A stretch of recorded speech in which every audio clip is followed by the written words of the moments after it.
Welcome.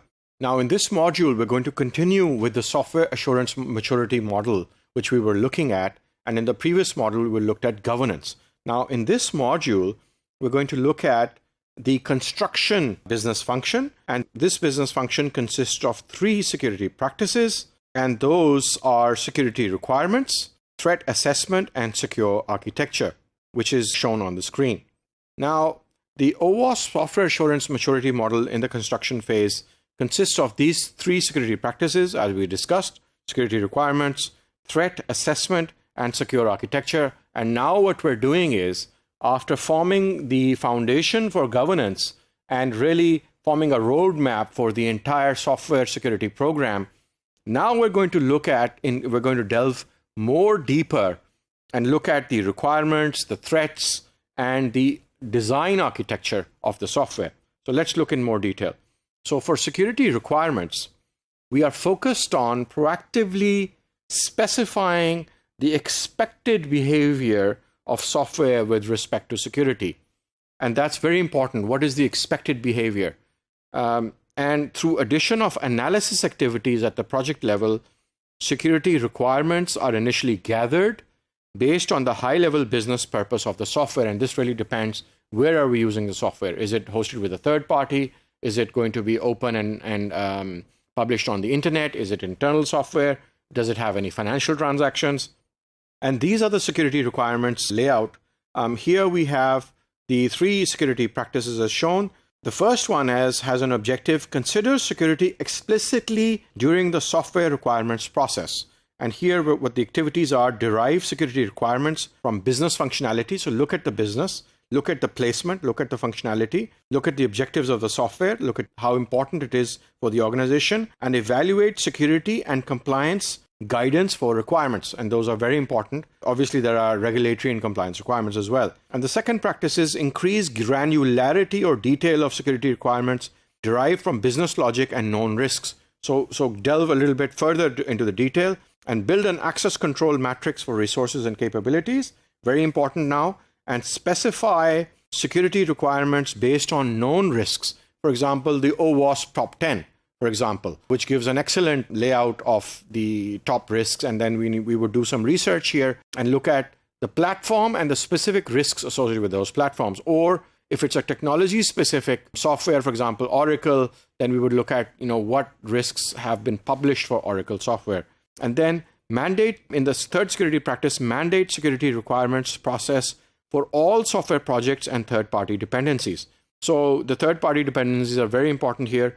Build security requirements into supplier agreements and expand audit program for security requirements. And that's very important because usually you have libraries or other modules that you're buying from third parties, or you're acquiring software components from third parties. Now, we move on to the next business function, which is threat assessment. And this is another way to look at the security model. So we are centered on identification and understanding the project level risks based on the functionality of the software being developed and characteristics of the runtime environment now. So we're being very specific about the runtime environment, from details about threats and likely attacks against each project. The organization as a whole operates more effectively through better decisions about prioritization of initiatives for security. So what are you going to do first? And based on, which software has more threat based on the profile and the business functionality and the importance of the software for the organization. So here is the threat assessment layout.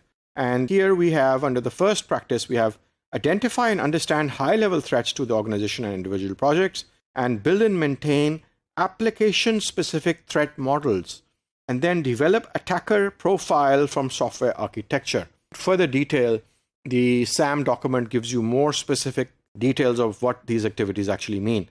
And then we go into the next practice, which is increase accuracy of threat assessment and improve granularity of per project understanding, build and maintain abuse case models per project, and adopt a weighting system for measurement of threats.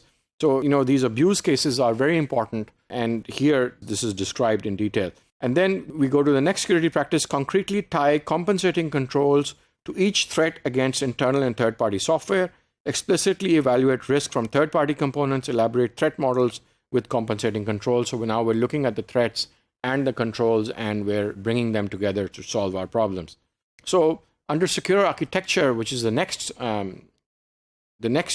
business function, here we're focused on proactive steps for an organization to design and build secure software by default. So we're really putting that now into the DNA of the organization. Now, by enhancing the software design process with reusable services and components, the overall security risk from software development can be dramatically reduced when we talk about the security architecture. So here is the security architecture layout, and we insert consideration of proactive security guidance into the software design process.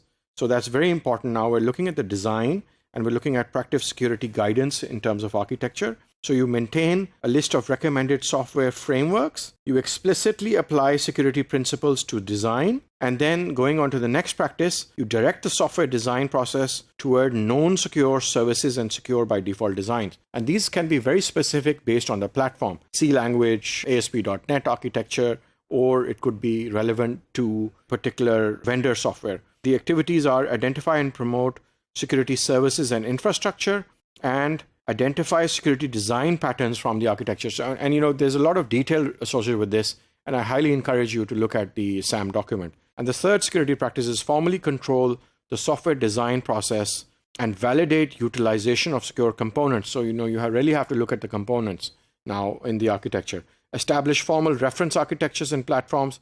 Validate usage of frameworks, patterns, and platforms with respect to the software. So overall, the software security measures that we've seen in this module, which was the second part, and here we were looking at the construction part, we've looked at secure architecture, and we've looked at threat modeling, and we've looked at abuse cases, which is very, very important, and we looked at secure components with respect to the design. So these are very important fundamental aspects. And later on in the course, in a further chapter, we will look at how we will test and validate these very activities that we've discussed in this module and the previous module. Thank you.